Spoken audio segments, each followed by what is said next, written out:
Kaibigan, may mga imbitasyon na okay lang na palampasin. Pero may mga imbitasyon na dapat mong tanggapin agad nang wala man lang pag-aalinlangan. Pag-usapan nga natin yan dito sa Landas ng Pag-asa. Ako po si Alvin Fabella at ngayong araw na ito, tayo magnilay sa aklat ni Lucas, chapter 5, verses 27 to 32. Ang ating gospel ay tungkol sa pagtawag kay Levi o kilala din sa pangalan na Mateo. Sa ating gospel ay may tatlong aral tayo na matututunan. Una, sadyang hahabulin ka ni Jesus. Pagkatapos nito, lumabas si Jesus at nakita niya si Levi. Pagkatapos ng ano? Marami pang ginawa si Jesus bago sila nagkita ni Levi o ni Mateo. Meron siyang ginamot na isang may ketong. Meron siyang isang ginamot na paralitiko na binaba pa ng mga kaibigan niya mula sa kisame dahil sa dami ng tao. Maaari namang magpahinga muna si Jesus pagkatapos ng lahat ng kanyang ginawa. Pero sinadya niyang puntahan si Levi. At ganyan din si Jesus para sa iyo, para sa akin, para sa ating lahat. Maniwala ka man o hindi, sasadyain tayo ni Jesus. Ano man ang sitwasyon mo ngayon, maaaring busy ka sa iyong trabaho tulad ni Levi. Maaaring palagay mo ay sobrang dami ng kasalanan mo tulad din ni Levi. Pero ano man ang sitwasyon mo sa buhay, ay sasadyain ka ni Jesus.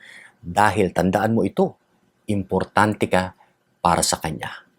Pangalawang aral na matututunan natin sa ating gospel ngayong araw na ito ay ang hangad ni Jesus ay iiwan natin ang lahat para sa Kanya.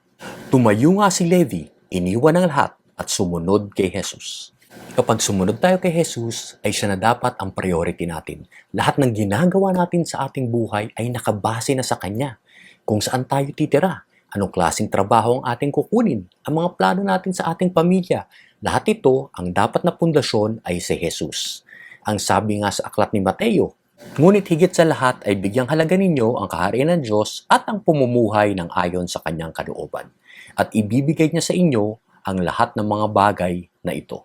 Ito ang hangad ng Panginoon para sa ating lahat, sapagkat alam niya na ito ang makakabuti para sa atin.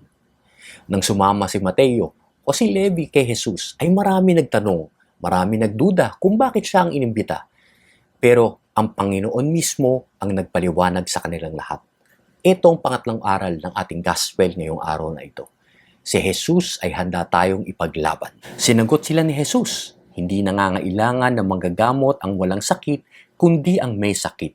Hindi ako naparito upang tawagin ang mga matuwid, kundi ang mga makasalanan upang sila'y magsisi. Tayo'y ipaglalaban ni Jesus, ngunit dapat din nating tandaan, ang pagsunod o pagsama kay Jesus ay parating may kasama na pag-uusig o persecution, kaya dapat lagi tayong maging handa. Maraming magtatanong, maraming magdududa sa ating desisyon na sumunod kay Kristo, pero hindi tayo dapat mangamba. Pagkat ang sabi ni Jesus ay parating niya tayong ipaglalaban. Sabi nga sa aklat ng Roma, ano pa ang masasabi natin tungkol dito? Kung ang Diyos ay panig sa atin, sino ang makakalaban sa atin? Tatlong punto na dapat nating parating tandaan mula sa ating gospel ngayong araw na ito. Sadyang hahabulin tayo ni Jesus. Ang hangad ni Jesus ay iwan natin ang lahat para sa Kanya. At ang huli, ipaglalaban Kanya parati. Na-bless ka ba ng pagninilay na ito? Paki-like mo naman at paki-share mo sa mga kaibigan mo. Itag mo yung mga pangalan nila dun sa comment section sa baba. Tulungan mo kaming magbigay ng pag-asa sa mas maraming tao. God bless your week!